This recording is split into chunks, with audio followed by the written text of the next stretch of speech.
Okay, we're in section 26 of the notes. It's L'Hopital's rule. We'll go through the lecture first. It may be hard to understand. We're hoping that visually we're providing enough evidence and that, certainly the evidence of that supports L'Hopital's rule, and we'll get to L'Hopital's rule.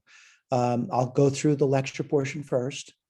And as we go through the lecture portion first, it's going to require study on your part, possibly reading a textbook as well. And then what we're going to do is going to get to examples next, right? But first up, we're going to do L'Hopital's rule. All right, so let me go to the whiteboard. And let me see if I can do that real quick.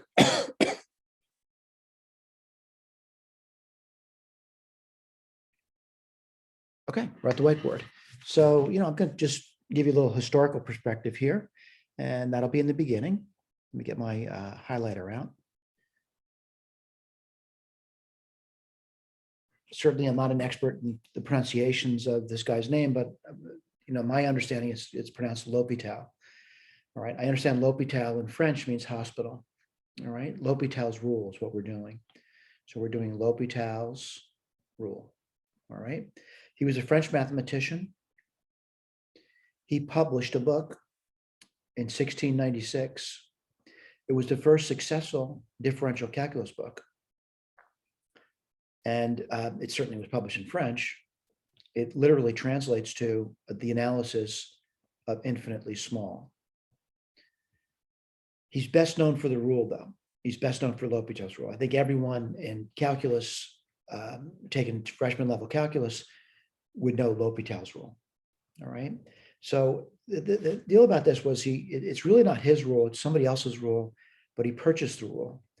And this is what he's probably most famous for, not just the book, but purchasing a rule from Bernoulli. And the Bernoulli clan, a large group of mathematicians. And I guess what they were doing was, like anyone, looking for money, and they were selling things. And this guy, Bernoulli, sold L'Hopital's rule. And then it comes into L'Hopital's book, of course, I guess uncredited. I'm not sure about that. But anyway, that does happen. You purchase things, they become yours. And that's what happened. So we're going to go through the rule. And to do a rule, I want to point out, I'm not going to say it's a difficult example. I'm going to point out what you've done in the past and the limit over here. What we recommend you do in the past, by the way, was we recommended that you graph it. If you were to graph this, let me put this down for you. If you were to graph the function f of x, and when I say graph it, you're certainly welcome to use technology. I'm using technology to construct these graphs. And if you did that, I want to point out the domain of this problem is actually all the real numbers. X can't be 1, though. I'm sorry, 0. So that means there's a hole here. All right. Now, if you blow that up, the hole appears to be occurring at the point 0, 2. All right. So graph it. This will be a beginning of semester. Then what will we do? We would trace in from both the left and the right, and we would visually determine a limit. This is a visual approach. So what would we do? We would write down limit as x approaches 0 from the left of the function f of x. Again, this is visual. And a visual approach would say, hey, it looks like it's approaching the number 2. Then we'd say limit.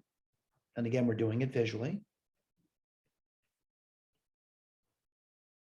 We'd also say it's 2. Left and right's both 2. Don't we say the left and right limit are agreeing? So we would say the limit as x approaches 0, f of x is 2. Right? That's a visual approach. What's the other approach we took? And again, I'm not going to do it for you, but the other approach we took, we did numerical. What's numerical? You'd set tables for both the left and the right. Just to remind you, we're doing x f of x. To the left of 0, I'd say minus 0.1, minus 0.01, minus 0.001. Hope you know that these things are going towards 0 from the left side. From the right side, we would get 0.1, 0.01, 0.001, and these are going to 0 from the right. And then what you do, you have to compute, compute, compute, compute, compute, compute, and then make a prediction. You may want to try to do that. And what are you going to find out? Well, this goes to 2, actually from the bottom of it, and this goes to 2 from the top of it. So we did numerical. Then what else did we do? We did manipulation. The problem with manipulation on this one over,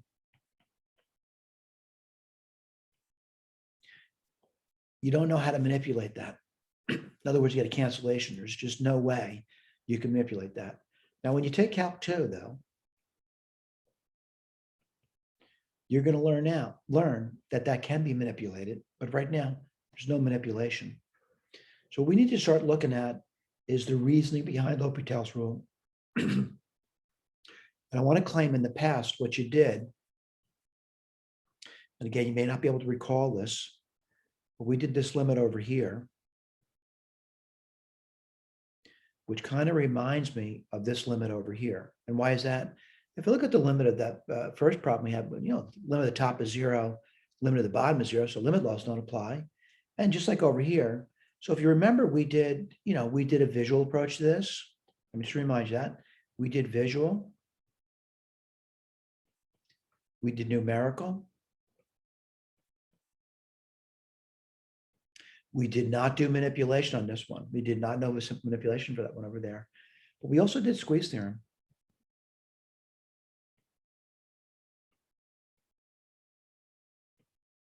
They all led to the same conclusion. Squeeze theorem was certainly the most rigorous one. That took time and effort, though. And what I mean by time and effort, it took a lot of time and effort. You may go back over the notes and look at what we did there. And certainly those videos were produced. And then I said to you, oh, you know what? Maybe you should remember that guy, right? There was other related limits to that one over there, but we did say you should remember that guy. All right. So I'm going to say, L'Hopital's rule, we're basically going to do the same thing, except we're not going to use the squeeze theorem. We're going to start thinking about our knowledge of the tangent lines. All right. So, so it's, sort of like that geometric sense, we're going to look at the top function. And let me remind you what the top is. This is the top function over here. And I'm going to say we want to get close to 0, but I want to look at the tangent line close to 0. So let me write this down over here. So if I wrote the tangent line down for this is e to the 2x. And the point I'm looking at, the point of tangency is going to be 0, comma 0. Well, that's not so bad. And I want an equation of a tangent line at 0, 0. What do you get? Y prime would equal 2 e to the 2x, and y prime evaluated at 0 would be 2. So what's the equation line, tangent line going to be? Y minus 0 equals 2, x minus 0. And what does that give me? Y equals 2x. All right, they point out where that is. So we're saying when you're close to 0, that function looks like 2x. All right.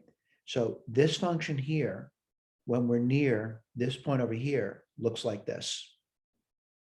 All right, then what do we do? Certainly, I'm not going to say it's equal to that at 0, but that's a line.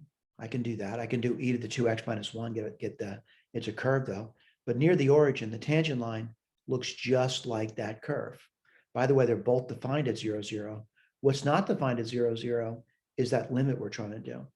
So then what I'm saying goes, if we're near the 0, I'm going to say that this thing over here, and again, if they're near, very imprecise word though, if we're near the 0, what am I going to say?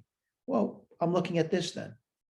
I'm looking at that relationship. So what am I saying? The top function looks like 2x.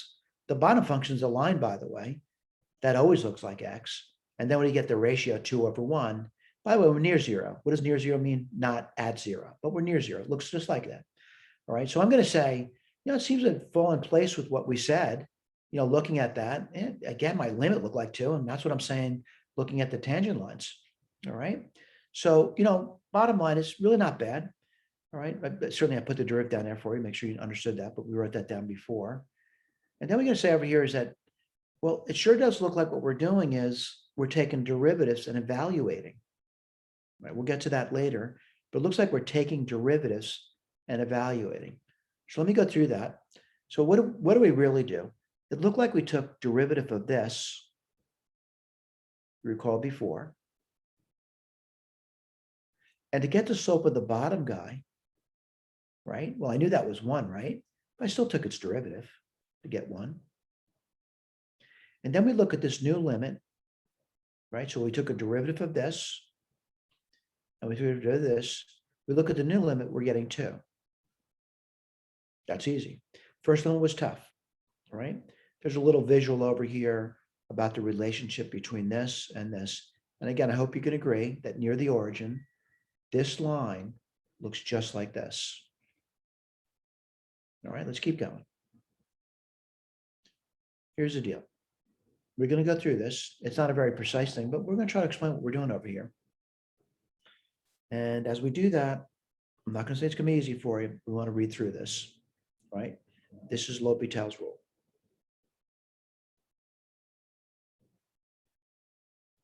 If f and g are differentiable, right? So I'm assuming that f and g are differentiable, and f of a, and this is going to be where we're taking our limit. We're going towards a.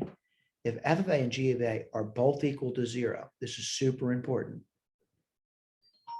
So if you evaluate the top of this ratio and the bottom of this ratio at the limit x equals a, you know what? And they both equal 0. I'm going to go on to say this then. Oh, by the way, g prime of a does not equal 0. Then we get this over here. Just what we did with the prior example. We did that. That's all we did. All right, let's justify it though. So let's write down this f prime of a over g prime of a. So I'm looking at this and I'll go through the steps, one step at a time. First thing, the limit as h goes to 0. Well, I'm looking at this over here, and this is the definition of f prime at a. This is the definition of g prime at a. All right. Now I'm kind of manipulating the limits, and I hope you realize this is reasonable.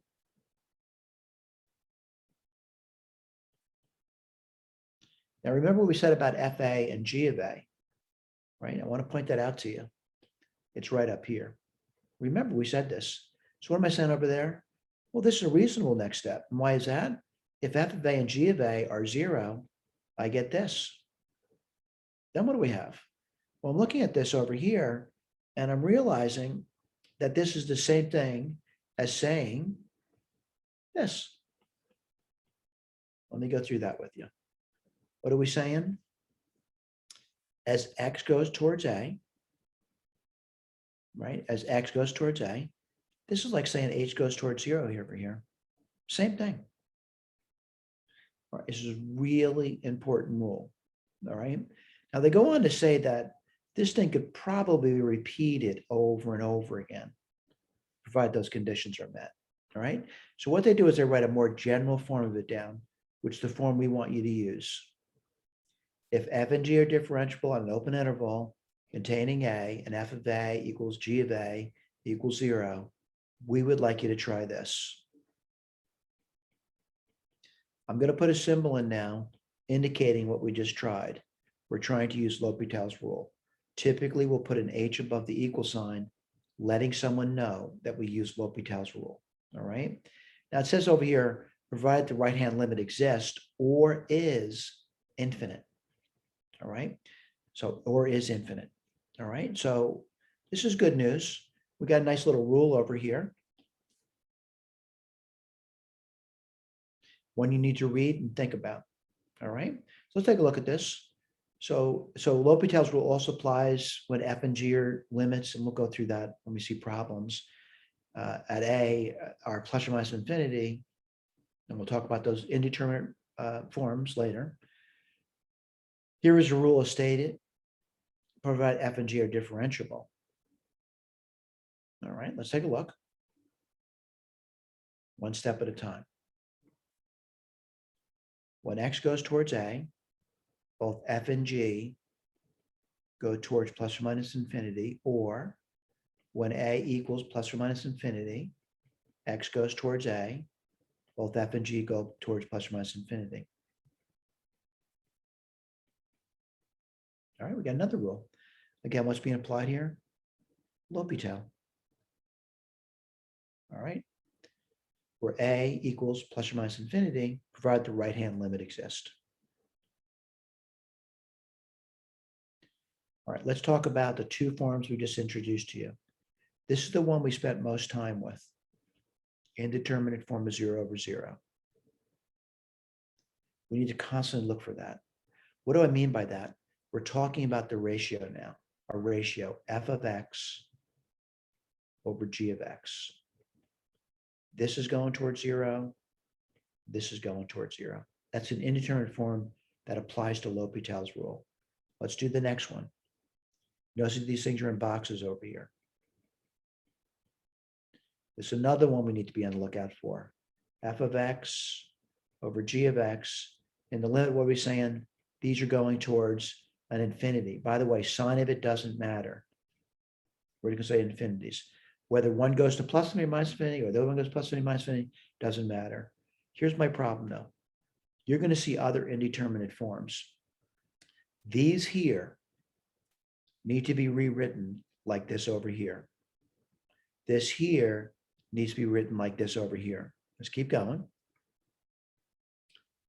This one, when we see it, still needs to be written as a ratio, right? It still needs to be written as a ratio.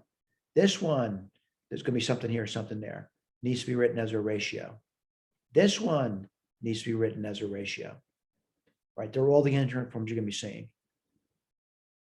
Let's look at the notes, see if we're understanding your notes. Again, part of this is going to be your study time. Put the study in. L'Hopital's rule says the limit of a quotient of a function is equal to the limit of the quotient of their derivatives, provided that the given conditions are satisfied. What are those conditions? Top and bottom limit 0, top and bottom limits plus or minus infinity. L'Hopital's rule also applies to one-sided limits and for limits at plus or minus infinity. Again, we'll carefully look at each example now. All right, so the lecture's over.